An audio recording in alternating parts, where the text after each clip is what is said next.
موسیٰ علیہ السلام نے کہا کہ چلو ابھی سفر ہمارا لمبا ہے، چلتے ہیں، لہٰذا دونوں بھی اپنے ساتھ لے سواری کو، ان کے ساتھ جو سامان تھا اسے لیا اور آگے بڑھتے ہیں۔ اب بہت دور جانے کے بعد موسیٰ علیہ السلام کو بھوک محسوس ہوئی، تو کہا کہ ہمارے ساتھ جو ٹفن ہے وہ نکالو تاکہ ہم کھانا کھائیں۔ تو اس کے بعد جب حضرت یوشع بن نون کو یاد آیا اور کہنے لگے کہ اے موسیٰ علیہ السلام، وہ ہم جس مقام پر پہلے ٹھہرے تھے پتھر کے پاس، وہیں پر ہمارے ٹفن میں سے مچھلی نکل گئی اور زندہ ہو کر پانی میں چلی گئی۔ تو موسیٰ علیہ السلام نے کہا کہ ارے وہی تو ہمارا مقام تھا،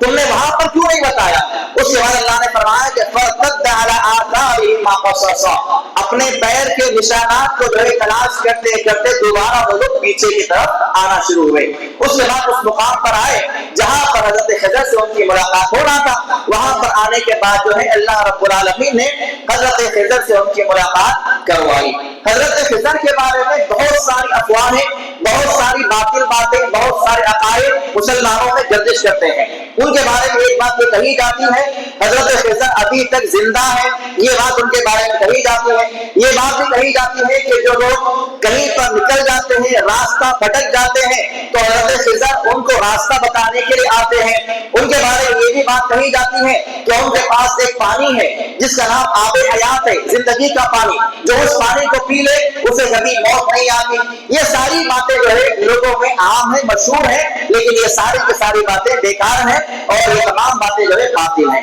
کسی حدیث میں، کسی قرآن آیات میں ایسا کوئی تذکرہ نہیں ملتا۔ حضرت خضر کے بارے میں دوسرا جو اختلاف پایا جاتا ہے محدثین درمیان، علماء کرام کے درمیان میں، وہ یہ ہے کہ حضرت خضر انسان تھے، عام انسان تھے، یا وہ فرشتے تھے، یا وہ اللہ کے نبی تھے۔ یہ تین باتیں بیان کی جاتی ہیں،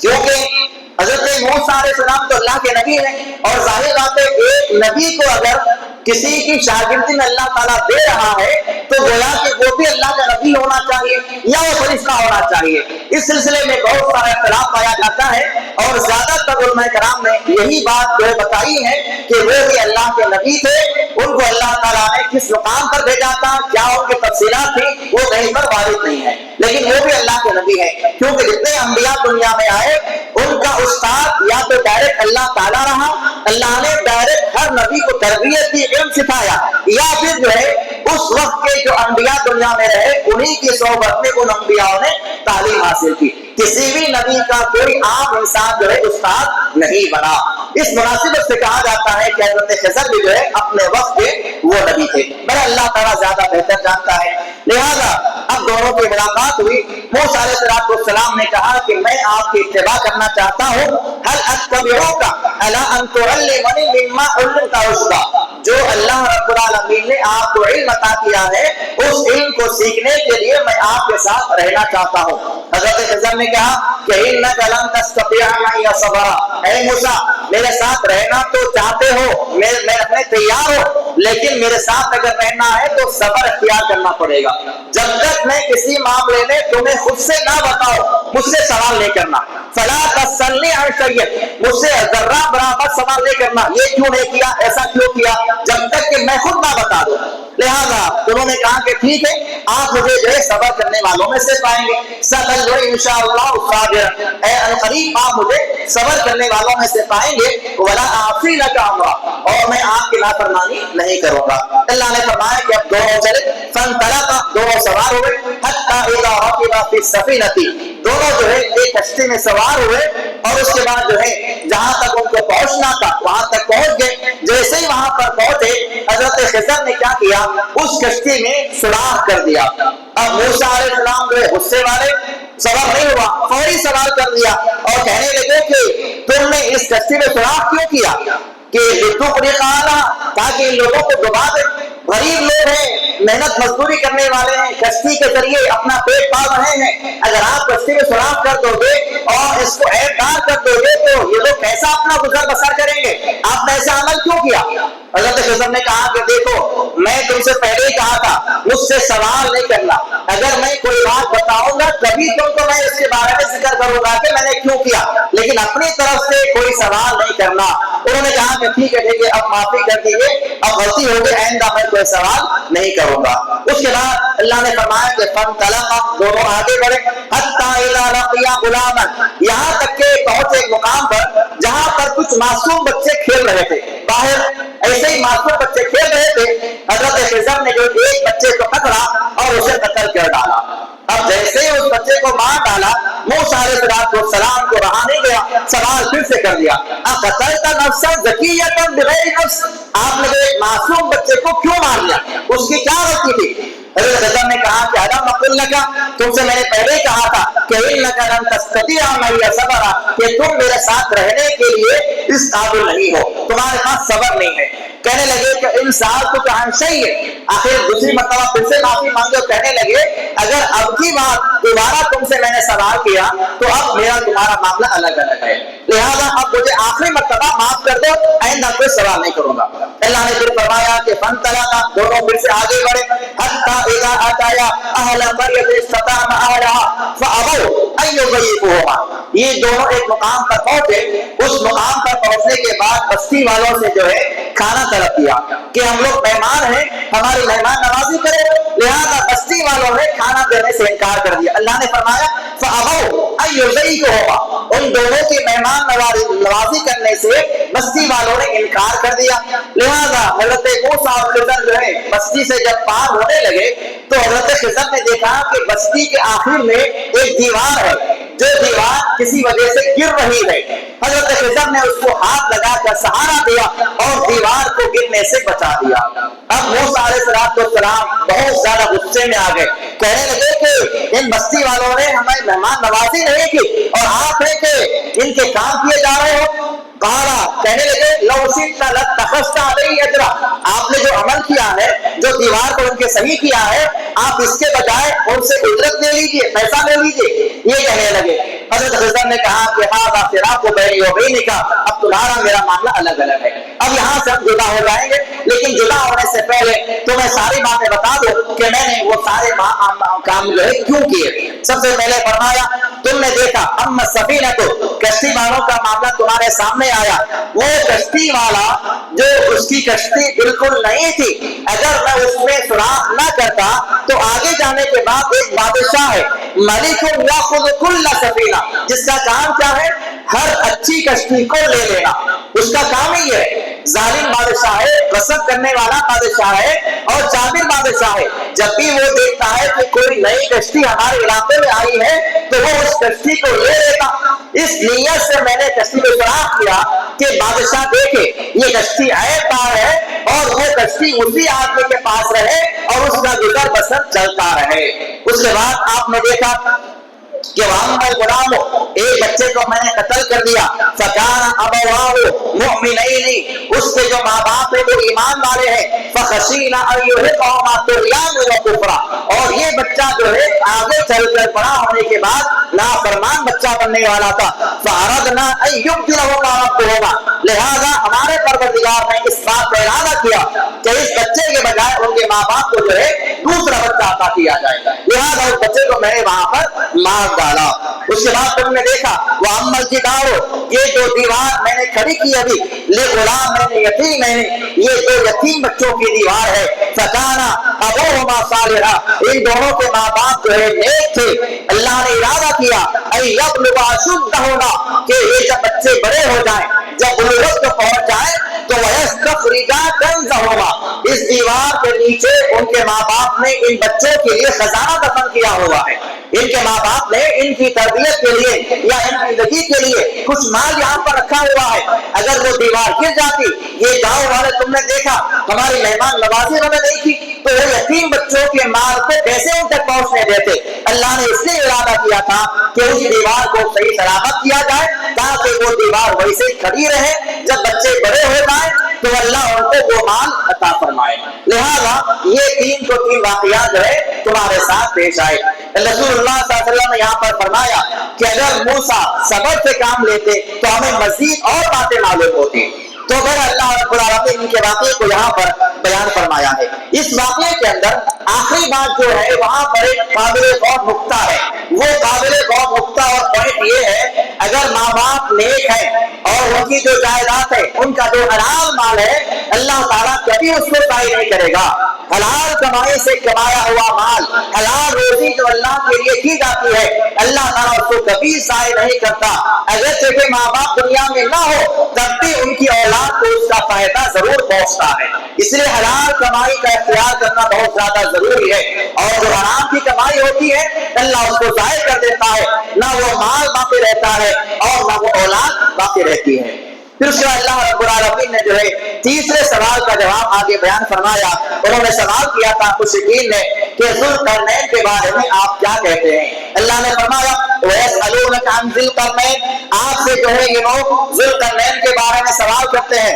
آپ کہہ دیجئے کہ ذوالقرنین جو ہے ایک بادشاہ تھا جس کو ہم نے جو ہے ایسے اسباب عطا کیے تھے کہ اس کو ہم نے جو ہے زمین کے اندر مشرق سے مغرب تک کا اس کو سفر کروایا تھا۔ اصل میں ذوالقرنین، قرنین کہتے ہیں سینگ کو، جس طرح سے گائے کے بیل کے سینگ ہوتے ہیں اسے اپنی زبان میں قرن کہا جاتا ہے۔ بعض مفسرین کہتے ہیں کہ اس آدمی کو بھی جو ہے دو سینگ لگے ہوئے تھے سر پر، اور بعض کہتے ہیں کہ اس کے جو بال تھے وہ ایسے دیکھنے میں معلوم ہوتے تھے گویا کہ وہ سینگ ہو، اور بعض کہتے ہیں کہ اس کو اس لیے ذوالقرنین کہا جاتا ہے کہ اللہ رب العالمین نے اس کو تمام وسائل سے نوازا تھا، اور اس نے جو ہے جہاں سے سورج نکلتا ہے وہ مقام بھی دیکھا تھا، اور جہاں سورج غروب ہوتا ہے وہ مقام بھی اس کو اللہ نے بتایا تھا۔ یعنی مشرق سے لے کے مغرب تک کا پورا سفر انہوں نے طے کیا تھا، اور اس کو جو ہے مفسرین نے اور تاریخ دانوں نے جو ہے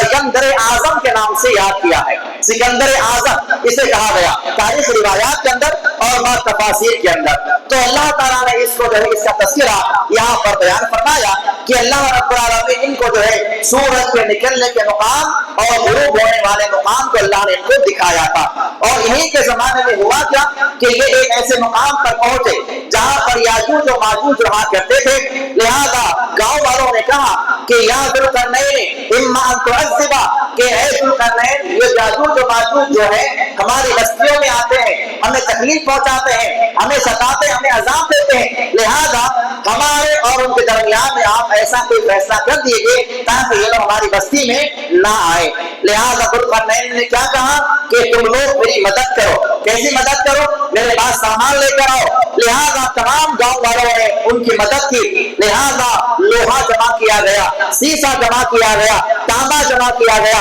اور تمام چیزوں کو جمع کرنے کے بعد ذوالقرنین نے وہاں پر ایک دیوار قائم کر دی، اور وہ دیوار آج تک موجود ہے۔ رسول اللہ صلی اللہ علیہ وسلم نے فرمایا کہ یاجوج و ماجوج روزانہ اس دیوار کو چوستے ہیں، ہر دن صبح ہونے کے بعد شام تک اس دیوار کو وہ لوگ چاٹتے رہتے ہیں، اور اللہ کے نبی نے فرمایا کہ جب وہ لوگ دیوار کو چاٹتے ہیں اور اس کے بعد جب شام ہو جاتی ہے تو ان کا جو سرپرست ہے، ان کا جو وہاں کا ذمہ دار ہے، کہتا ہے کہ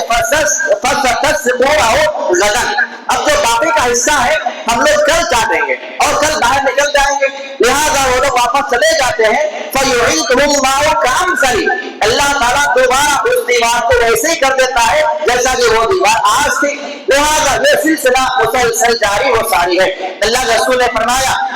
جب اللہ تعالیٰ ان کو باہر لانا چاہے گا، اور قیامت کی 10 بڑی علامتوں میں سے ایک علامت ہے، رسول اللہ صلی اللہ علیہ وسلم نے فرمایا کہ قیامت اس وقت تک قائم نہیں ہوگی جب تک کہ 10 بڑی علامتیں ظاہر نہ ہو جائے۔ ان 10 بڑی علامتوں میں سے ایک علامت یاجوج و ماجوج کا نکلنا بھی ہے۔ جب قیامت کے قریب ان کو دنیا میں آنا ہوگا، اللہ کے نبی نے فرمایا کہ ان میں سے ایک آدمی یہ کہے گا انشاءاللہ وسلنا، یعنی ہم اب جو باقی دیوار بچی ہوئی ہے اللہ نے چاہا تو کل اس کو چاٹیں گے۔ تو انشاءاللہ کہنے کی وجہ سے وہ دیوار جتنا آج چاٹ کر اس کو پتلا کر دیا تھا ویسا ہی رہے گا۔ اس کے بعد وہ لوگ دوسرے دن آئیں گے، اس کو چاٹیں گے اور وہاں سے باہر نکل جائیں گے۔ جب زمین پر آئیں گے، اللہ کے نبی نے فرمایا ان کا جب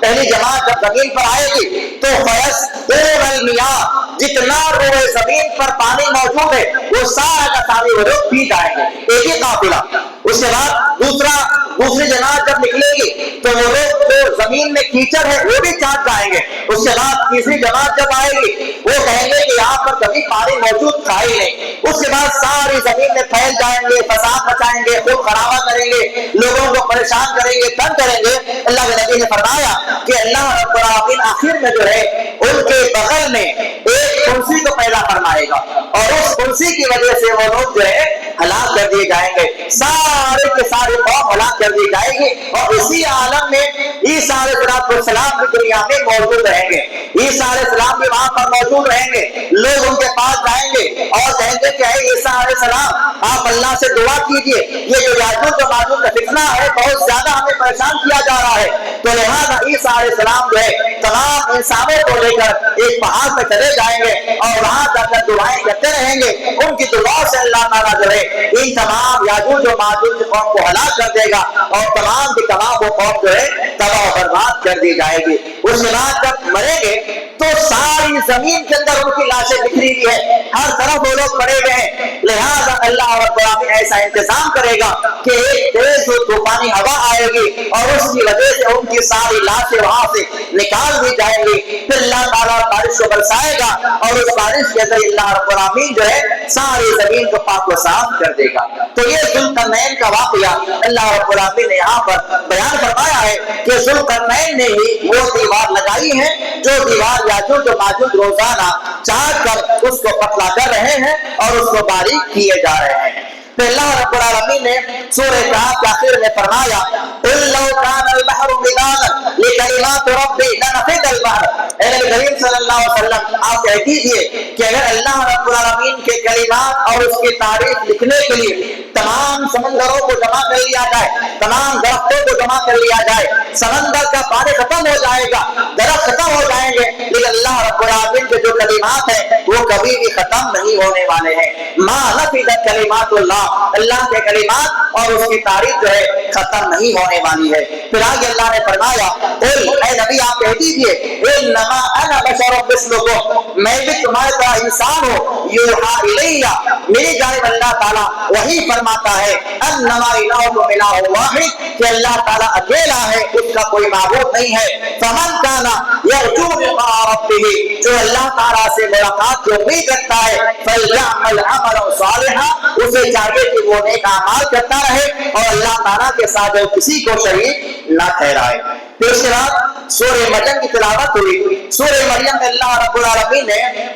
زکریا علیہ السلام کا اور اسی طرح جو ہے عیسیٰ علیہ السلام کا تذکرہ فرمایا اور یہاں پہ اللہ رب العالمین نے بیان فرمایا کہ وَسَلَامٌ عَلَيْهِ يَوْمَ وُلِدَ وَيَوْمَ يَمُوتُ وَيَوْمَ يُبْعَثُ حَيًّا. اللہ کے رسول صلی اللہ علیہ وسلم نے فرمایا کہ 3 موقع ایسے ہوتے ہیں جس میں انسان بہت زیادہ جو ہے تکلیف میں ہوتا ہے یا اس کے لیے بہت زیادہ وہ مواقع دہشتناک ہوتے ہیں. 3 موقع. ایک موقع اس وقت جب انسان اپنی ماں کے پیٹ سے پیدا ہوتا ہے, وہ موقع بہت زیادہ دہشتناک ہوتا ہے اور بہت زیادہ خوفناک ہوتا ہے. دوسرا موقع جب انسان کی جو ہے موت قریب ہوتی ہے, جب موت کا فرشتہ اس کے قریب میں آ جاتا ہے اور اس کی روح قبض کرنے کے لیے جاتا ہے, تو وہ لمحہ اور وہ موقع انسان کے لیے بہت زیادہ خوفناک ہوتا ہے, دہشتناک ہوتا ہے. اور تیسرا موقع جب انسان کو قبر سے اٹھایا جائے گا. تو یہ 3 مواقع بہت زیادہ دہشتناک ہے.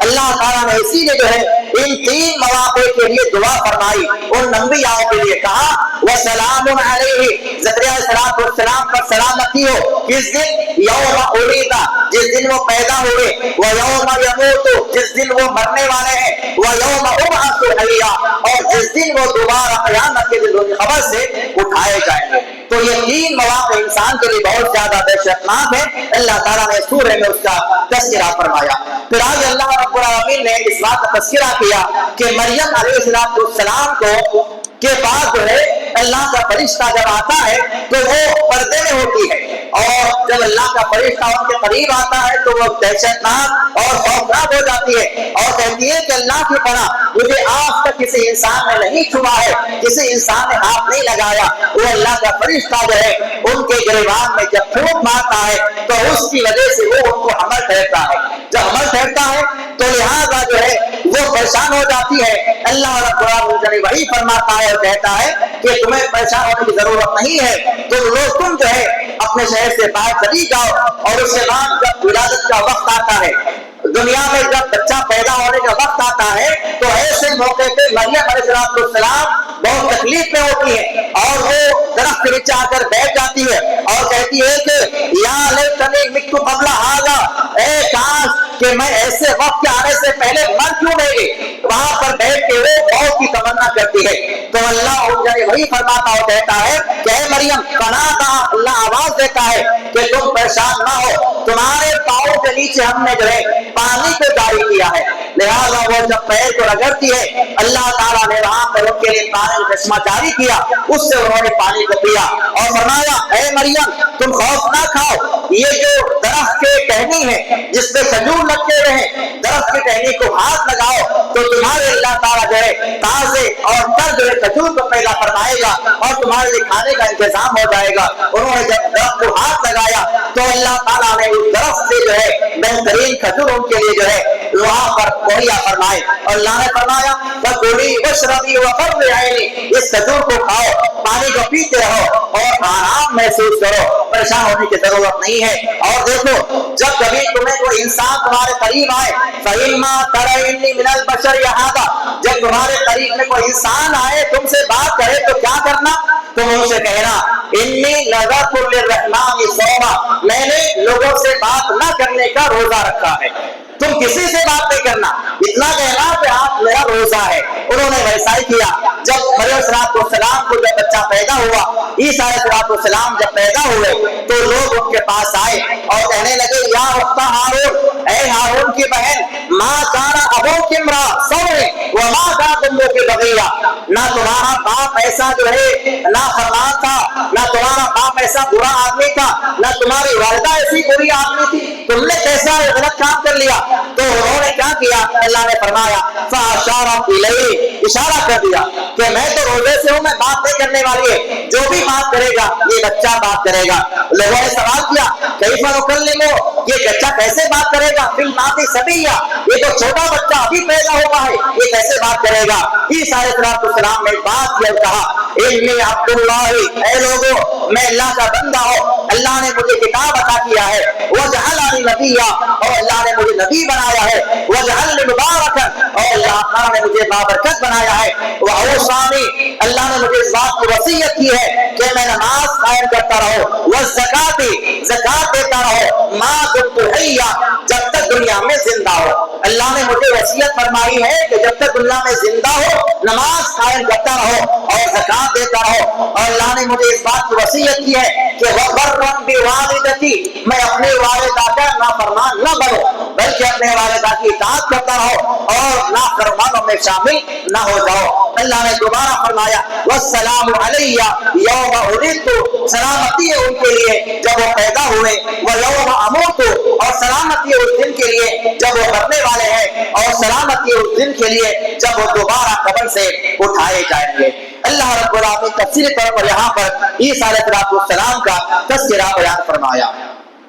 پھر آج اللہ رب العالمین نے اس بات کا تذکرہ کیا کہ لوگ جو ہیں اللہ تعالیٰ کے لیے اولاد جو ہے بناتے ہیں، کسی نے اللہ کا بیٹا بنا لیا، کسی نے اللہ کی بیٹی بنا دیا، کسی نے اللہ تعالیٰ کے لیے جو ہے بیوی بنا لیا۔ اللہ نے فرمایا تکاد السماوات یتفطرن، قریب ہے کہ اللہ تعالیٰ آسمان کو پھاڑ ڈالے، زمین شق ہو جائے، پہاڑ ریزہ ریزہ ہو جائے کہ تم اللہ تعالیٰ کے لیے اولاد بناتے ہو۔ ان دعوا للرحمن ولدا، کہ کیا تم نے اللہ کے لیے بیٹا بنایا ہے؟ اس بیٹا بنانے سے پہلے قریب ہے کہ زمین و آسمان پھٹ جائے، پہاڑ ریزہ ریزہ ہو جائے۔ اس سے بھی زیادہ بھیانک اور اس سے زیادہ خطرناک بات یہ ہے کہ تم اللہ کا بیٹا بناتے ہو۔ اللہ تعالیٰ نے بہت زیادہ غصے کے انداز میں یہاں پر اس بات کا تذکرہ فرمایا۔ پھر آج اللہ تعالیٰ فرماتا ہے ان الذین آمنوا وعملوا الصالحات، جو لوگ ایمان لانے والے ہیں، نیک اعمال کرنے والے ہیں، ان قریب اللہ تعالیٰ ان کو اپنا دوست بنائے گا اور ان کو اللہ تعالیٰ جو ہے محبوب بنا دے گا۔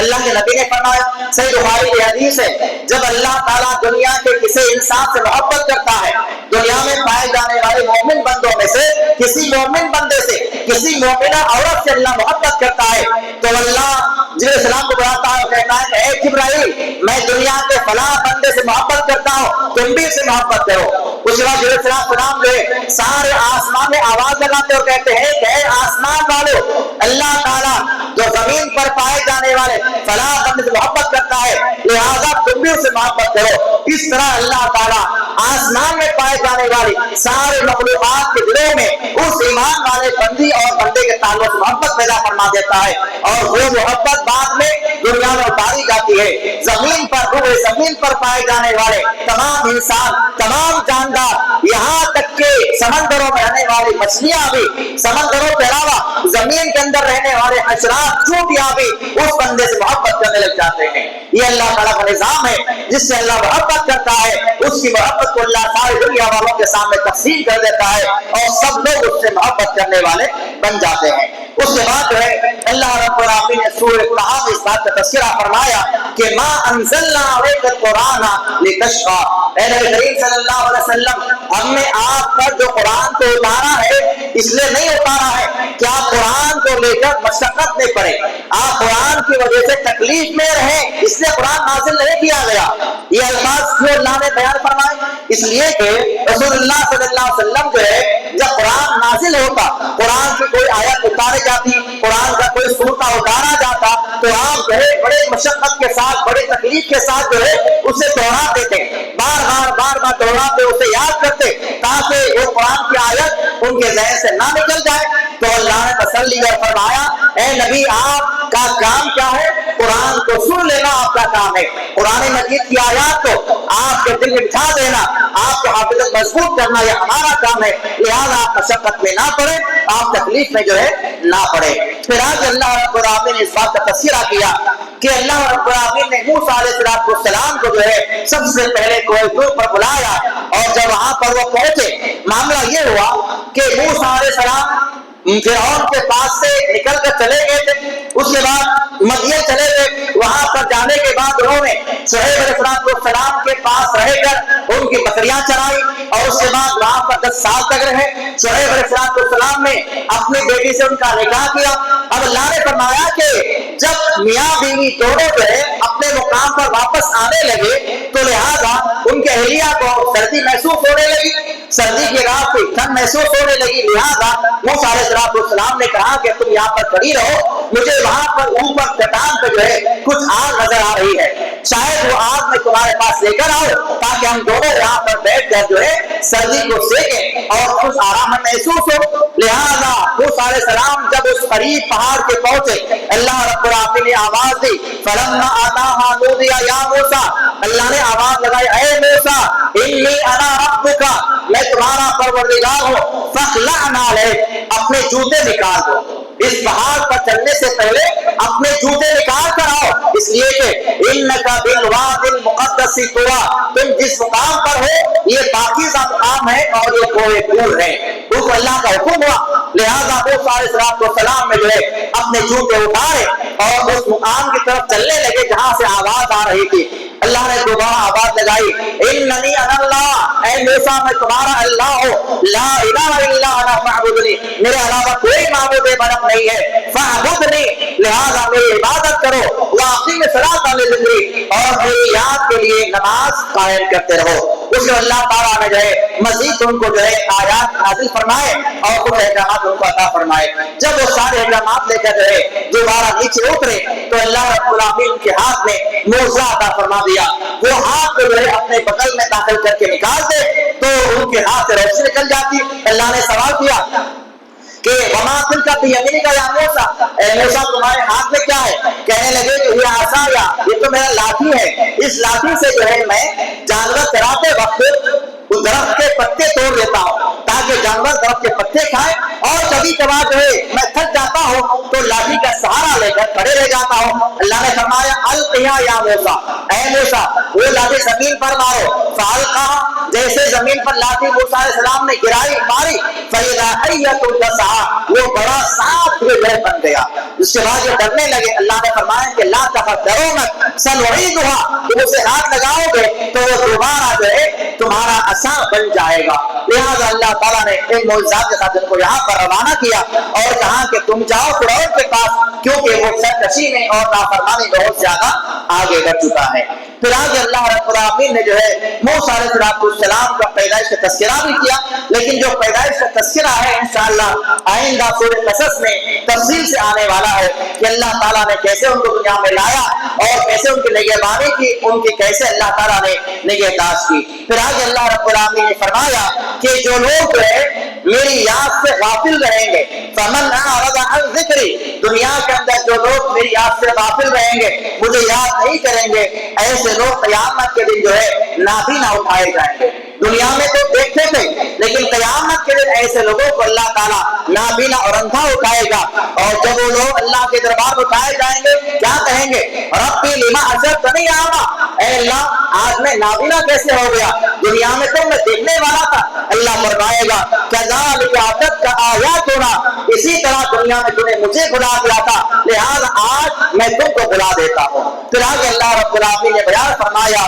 کہ لوگوں کو چاہیے کہ اپنے گھر والوں کو نماز کی تعلیم دیتے رہے۔ وَأْمُرْ أَهْلَكَ بِالصَّلَاةِ، اے لوگوں اپنے گھر والوں کو بھی نماز کی تعلیم دیتے رہو، نماز کی تاکید کرتے رہو۔ حدیث میں آتا ہے اللہ رسول صلی اللہ علیہ وسلم کے پاس